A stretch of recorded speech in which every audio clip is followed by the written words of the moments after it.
Disile cita gamoji Karasa bela dandete Filfile muka gamoji Gala firen jirateni Annani dadatu jira Gamoji tanambarete Annani dadatu jira Gamoji tanambarete Oromia, Oromia, Abdita biya pabiya, Sidune tiware dode, Sibam na boya.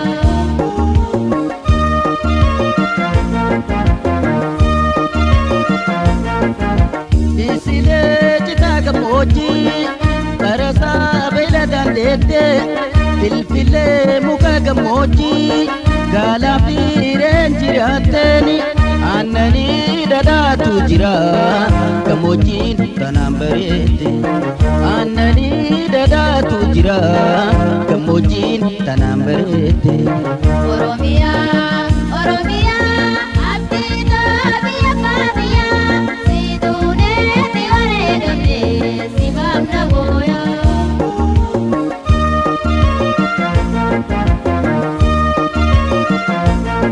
So what would you say have been some of the effects of state control and repression on Oromo people's indigenous cultural heritage and traditions, some of which you have been discussing with us here? Oh, that's a disaster. Actually, the last 120 or 50 years has been a genocide, a cultural genocide, systematic genocide against the Oromo. And you can prove it. I don't know whether we have the time for it or not, but I could tell you how, in fact, with the support from outside, with the introduction of gunpowder to that part of the world, the Christian Abyssinia, their effort has been to simply physically get rid of the Oromo. So you see, you read this in history. Very recently, myself and Dr. Anisa Kasam, who is also my wife, we're publishing an article on violence, state violence against the Oromo in the Horn of Africa. So the history of our relation to Abyssinian state is a history of violence, one-way violence.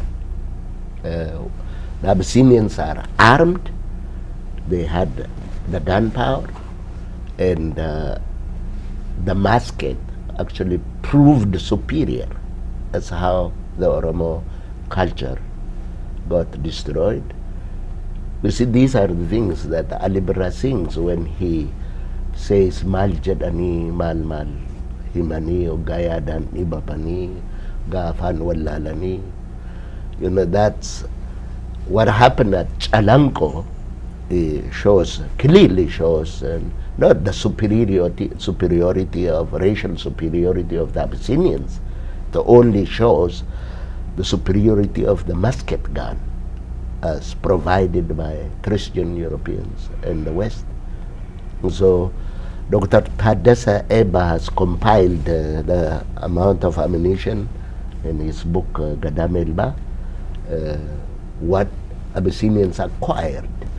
In fact, one wonders whether any one European colonial power had that amount of firearms and ammunition at that particular time. So the Oromos were simply massacred because the Abyssinians were trigger happy, and they could see what the gun can do. And so these ingrained Abyssinian superiority is what the gun did, and they really still believe that it is their strength rather than the technology provided to them by Europeans that made them superior. They mistook that as their own innate strength, which is ignorance anyway. But by Abyssinia, I think we should make a distinction, because these people who do these things don't even represent their own people. Their own people, I think.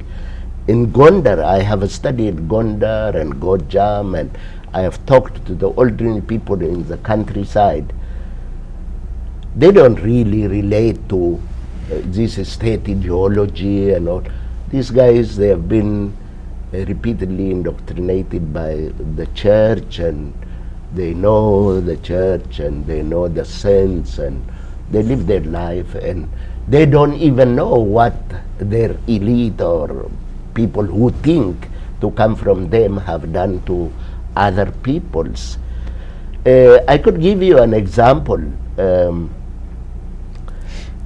A certain historian, an Amara historian by the name Taklatsadik Makuria, writes in praise of Menelik. He wrote, ጣሊያን ያልቻለውን ከመትሪየስ ጋራ እንግሊዝ ያልቻለውን ከአይሮፕላን ጋራ አባዳኛው ገብቶ በምንሽርና ባሮጌ ውዥግራ ለዘር አልተረፈም አለቀ ግምራ. Now this is an Amara historian writing. He is saying a genocide is carried out against the Gemara. By the way, according to a certain Paulson, an English major who visited Ethiopia, or the southern Ethiopia region in 1936, and published a book called Ethiopian Reality, he gives a figure that the Gemara population was reduced from 1 million to only 20,000. The population of the Kafa was reduced from 2 million to 100,000. The Oromo population was reduced from 10 million by half. These are all recorded documents. Therefore, my answer to your question is a genocide, physical genocide and cultural genocide, economic genocide, you name it, they did it. How about some specific state policy? Now you are discussing about the consequence of the initial conquest, the violence that came with the conquest at the earlier stage. How about a specific state policy of cultural genocide or cultural repression that has been implemented by Menelik, Haile Selassie, the Derg, and the present government? Can you mention few of those policies? There are even take what they say in Galana Gari Piazza Igabam. Galana Sagara Yadder Igamal. Kagala Gari Yeballa Baamatu Yakrawal. Lagala Nabsabat, Diakon Machian Naso. Galana Men Beta Christian Wusha, Beta Christian Igabam. The abuse of the Gala is like a policy. It's unwritten policy. What's the objective? Why? The objective is to break, reduce you. If somebody calls you a donkey for 50 years, then you tend to accept that you are a donkey. The Gala is always opposed to the Abyssinians are. There is this dichotomy: the civilized, the barbarian, the settled, the horde, nomad, the highland, the lowland, the Christian. This dichotomy is what the policy of, in the process of creating a civilized Abyssinia, the other part has been reduced to, and then people like Ullendorf has the audacity to say that the Gala has nothing to contribute to the civilization of Ethiopia. They have neither material nor intellectual culture. This is a bully. This is a bully. And when I called him a bully, they all shouted in Kyoto He is abusing a nation, and you cannot call him a bully. So this is what they do. So Europeans also contributed to the denigration and to the genocide of the Oromo. And this is what we want the world to understand. They are contributing to it today. Why? I don't know. The general public in the West are good people. I don't think they know or they like what is happening to Oromo. They just don't know what their governments are doing all over the world. And they talk about democracy. They want to teach us humanity, human rights, yet their governments are all over the world, telling people how to behave while they themselves are arming hooligans to massacre people. So I think there is a link between the two questions that you was asking about what's Oromuma, because a nation that knows itself is probably ready to defend itself too. But the second question about, when you responded to say there was a cultural genocide, and what you discussed about Gala and whatever, you say it's part of the cultural genocide, but imperial systems don't always sustain themselves by physical violence alone. yeah, They have other forms of policies in which they sustain the system. Lord Lugard said, thrash them first and then reconcile them. Yeah. Well, that reconciliation is not an actual reconciliation, but it is also a benign form of violence. Could you speak to that, like to speak in a sort of systematic way under the Derg, under the Haile Selassie, not just the physical violence which you said is documented, but policies that are meant to inflict cultural, economic, political violence? Absolutely. It's they have a religious dimension. The Orthodox Church is bent over dehumanizing. Like they will tell you, there is this Fikare Mariam, which says that whoever slept with a gala is like a person who have slept with an animal. They have the audacity to write this and preach it in public. They Still say, today? oh, absolutely. It's a church document, it's a spiritual book. Fikare is a book that like Vicare Jesus, Vicare Michael, Vicare Mariam, all these are church books that they use against us, and they tell you that the gala will be burnt in the last circle, in hell there is the last circle. Well, it is even worse than hell itself. So when Mary was taken down to actually it's translated from Dante's Divine Comedy. It was first translated into Arabic, then they translated into Abyssinian language, and they used that, and the character, one of the characters in there is made to be a gala. And you know what? The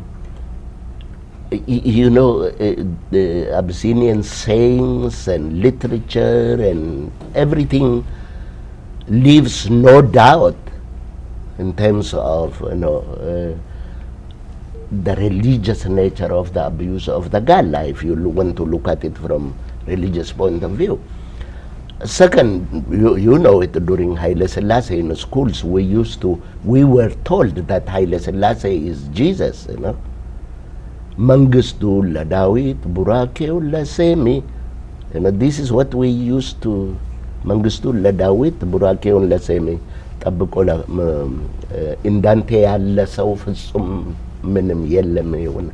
This is what they taught us, indoctrination of the superiority of the one group over the other. So the Gala is at the bottom of the ladder when they teach you what you are. They have history, they tell you We are Abyssinians, people of history. We are people without history. They are people of culture. We are people without culture.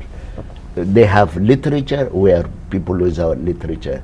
They have alphabet. We are people without alphabet.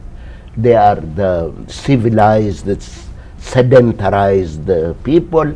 We are the nomadic hordes that invade their space and kill people at will. And these are all fabrications, and they are meant to psychologically dominate you. And basically, it's a genocide. It's a psychological war waged for over 100 years now, and they don't stop it. And we have seen it under Haile Selassie. The Derg did the same thing in a new, he called it socialist. But how can, under a military dictatorship, people were clapping socialism? You know, who said that and the West were amplifying, saying, calling Mengistu a communist government? Mengistu is a brutal military dictator. It was not socialism. Who, if you were to do research, and which I encourage young Oromos to do, who were the people really that Mengistu killed? Now, the Red Terror, a friend of mine who is now the late Jean-Pierre, his name is Jean-Pierre, he's been doing research on this Red Terror, and according to him, 80% of the people that died in both Red and White Terror were Oromos. 80%. So they would use any excuse to, and the idea, what they do is to, if there is an Oromo who happens to be emerging as a leader, they target him. They will either assassinate the character, or they would get rid of him physically. This is a common practice. This is what we have lived in Ethiopia, and they tell us Ethiopia. And how can you be an Ethiopian when the system itself excludes you and doesn't allow you? If my grandfather was not able to be an Ethiopian, why should I wait for another 100 years to be an Ethiopian? It simply means that there is something wrong with this Ethiopia that cannot digest the Oromo. So, in my view, I think this government of ours and its policy would not have worked and would not work if outside powers don't sustain it. The outside powers, particularly the West, have a moral responsibility, because you guys who are growing up, you're going to watch these things. Today they watch as Oromos are dispossessed of their land in the name of development, investment in the name of, and you know what is the paradox is, as Oromia develops, Oromos are impoverished. That's a paradox.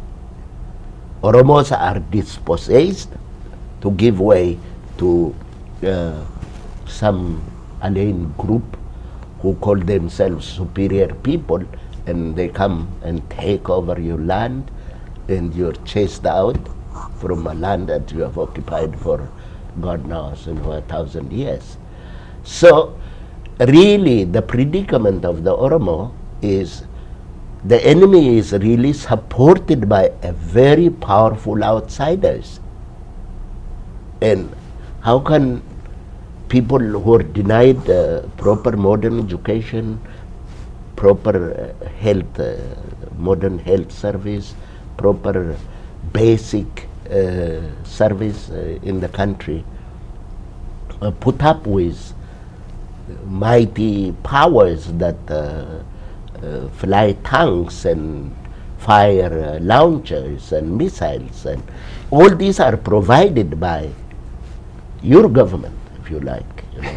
And Earlier you mentioned the inability of Ethiopia to digest, as the word used, or incorporate or integrate the Oromo into itself, its identity. Yeah. What Ethiopia? What's the Ethiopian identity? And why is that identity? And after you define what this Ethiopian identity is, why is it unable to integrate? Why is the Oromo, your grandfather and you, are yet to be able and or unwilling for them to be Ethiopian? What happened? You know, and I'll tell you what they teach us in the school then. What they teach us in the school is like Ethiopia is divided into two. There are people of what they call Semitic descent and people of African descent. People of Semitic descent count their genealogy through Queen of Sheba, King Solomon, and all these romantic affairs between these. And then people of African descent are inferior, innately inferior. This is what the church preaches, because they use the Hamitic myth again. You know, Oromos are, according to the Orthodox Church, which they still preach in their churches, Oromos are descendants of Ham, and Ham was cursed, and therefore it is the wish of their father Noah and the will of God that we should be slaves to our brothers who are Semites. That's what they teach us. So this is the ideological dimension. Mm-hmm. The economic dimension is that the Gala actually doesn't own land. It's like the Gala is an invader. He just arrived from nowhere during 16th century, and in fact brought darkness to magnificent civilization of Abyssinia. This kind of nonsense is still being taught in the schools. That's why when they displace Oromo from his land, it's biblical. It's biblical. It's a reclamation of the land that they lost during the 16th century. So modern colonial empire that we see now is a reclamation of a state that previously existed and only disrupted by these barbaric Gala invaders. These are the kind of terminologies that they use, and I don't think this is going to bring about peace and development. Let me just ask, how is it that for Ethiopian elites, on the one hand they have been preaching Ethiopian unity, and on the other hand are completely unwilling to do away with these myths that are essentially dehumanizing? Yeah, but when they talk about unity, they're actually, they have already given everybody a place.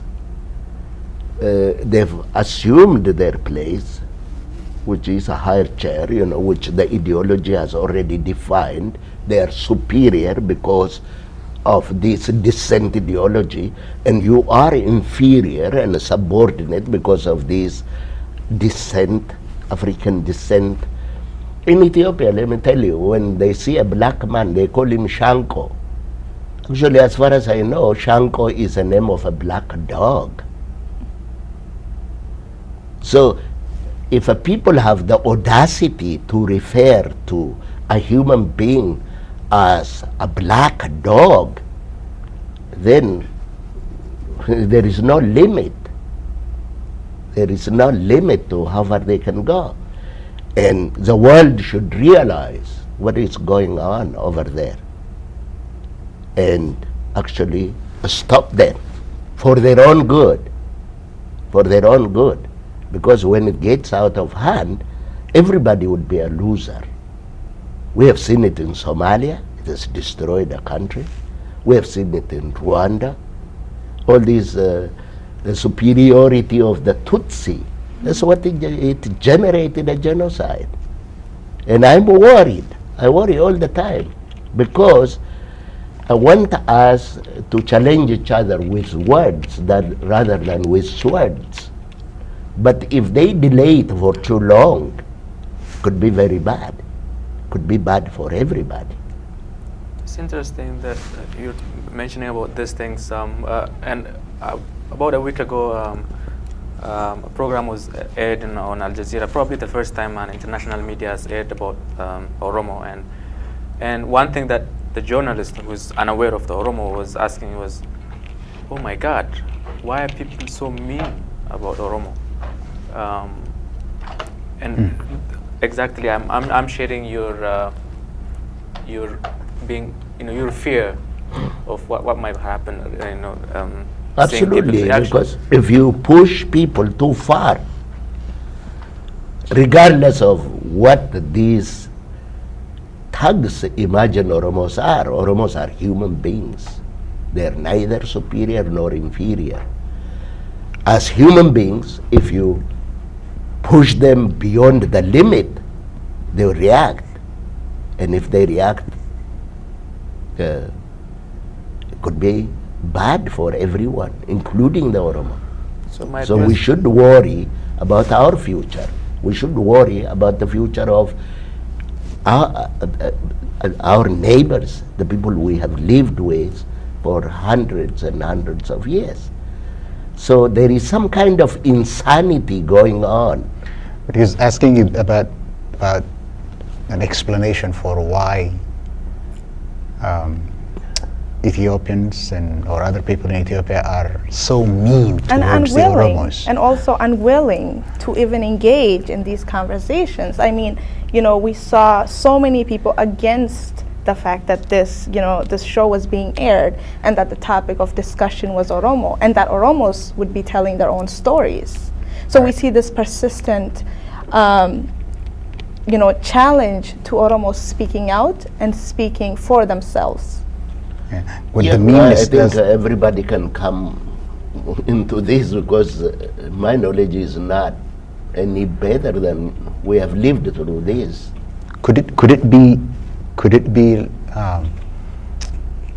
earlier when you were speaking in response to the question that he asked you about race, you said the Oromo don't have any concept of race. Everybody is children of God. Yes. Or children of humanity. That really speaks to this ancient idea that the Oromos respected human rights. The human rights of everybody because they are children of God. Yeah. Oromos are also people of peace. Naga is what constitutes the whole social organization of the Oromo. Absolutely. But why are people so mean? What you described about violence, physical violence, economic violence, cultural violence, and what was captured in that question of the journalist about meanness, could that be because of the Oromos' demographic weight? Why would they be unwilling to work and live with Oromos? What would be the explanation in your view? Could that be demography? Could that be what? Like I said, this is there are multiplicities of reasons for this. One, the people who rule us are underdogs. These are minority. All in Oromia, they are extreme minority in Oromia, and they would use any means like divide and rule, and they would use violence. They would use. It's like it shows how insecure they are.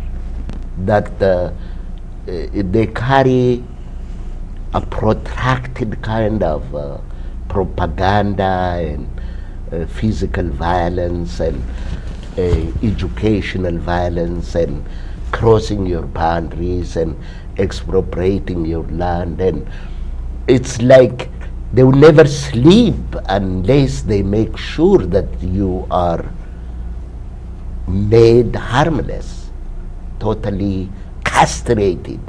That's, I think, the kind of mentality that we witness. How do they achieve this?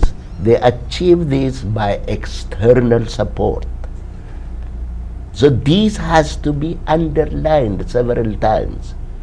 External support. I think the British government is responsible for aiding successive regimes that are violent.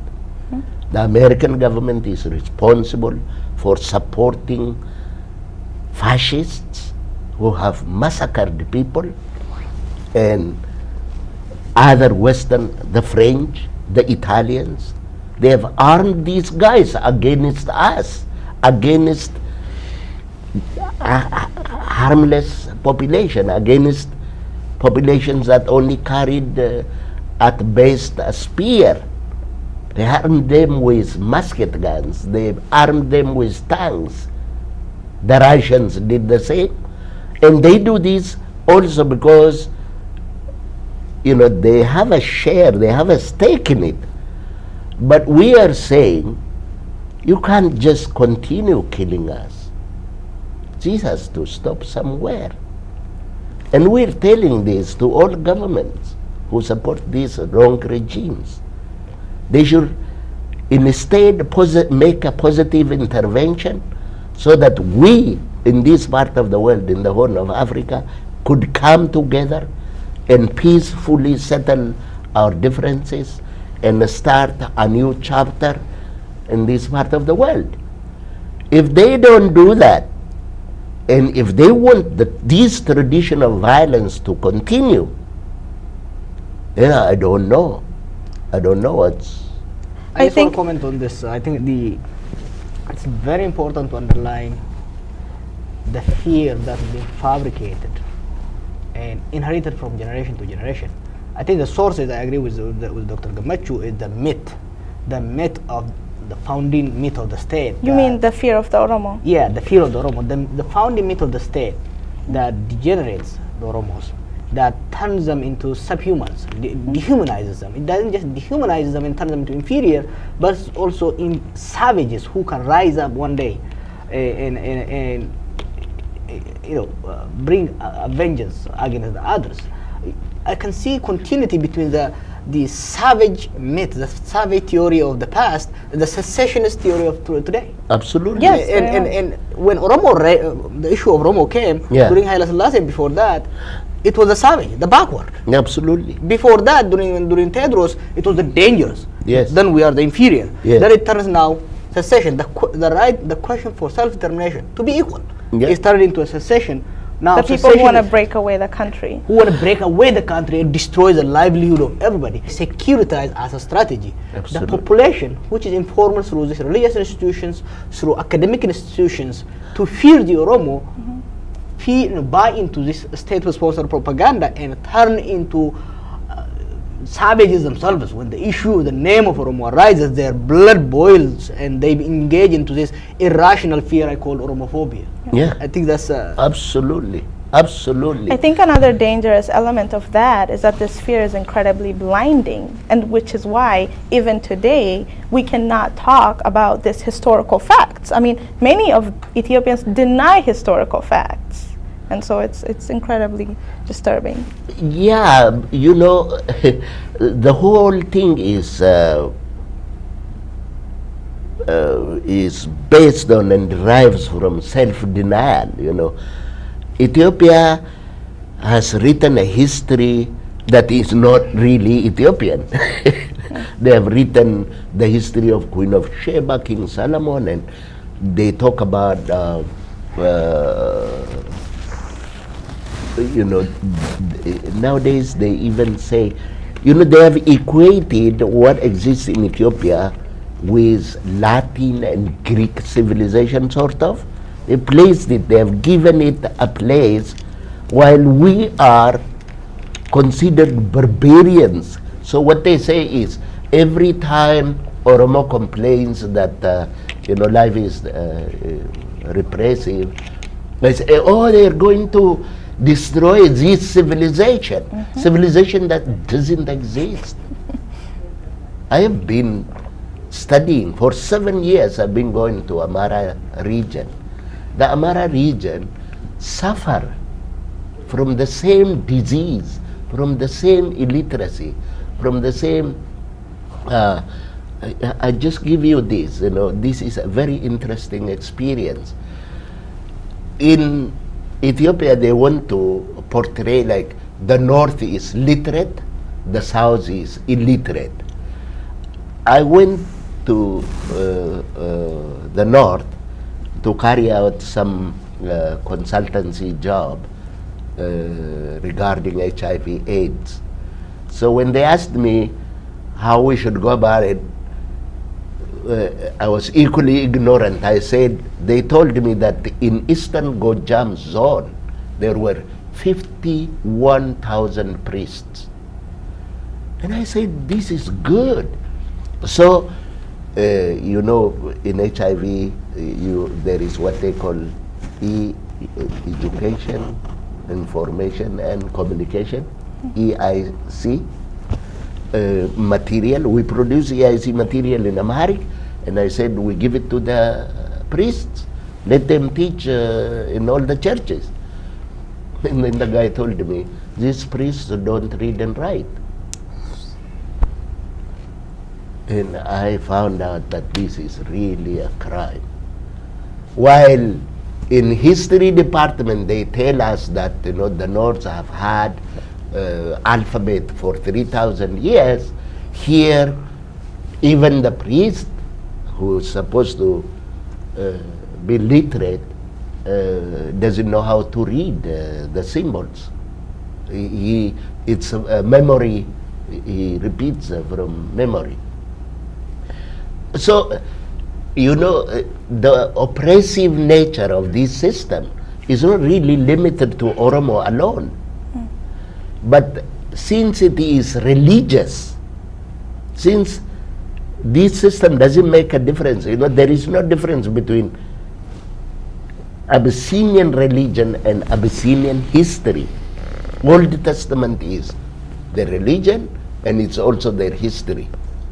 So the mention of Ethiopia in the Old Testament, for them is like God mentioned it. Therefore it has to be accepted by everybody. This is a kind of attitude that we're confronted with.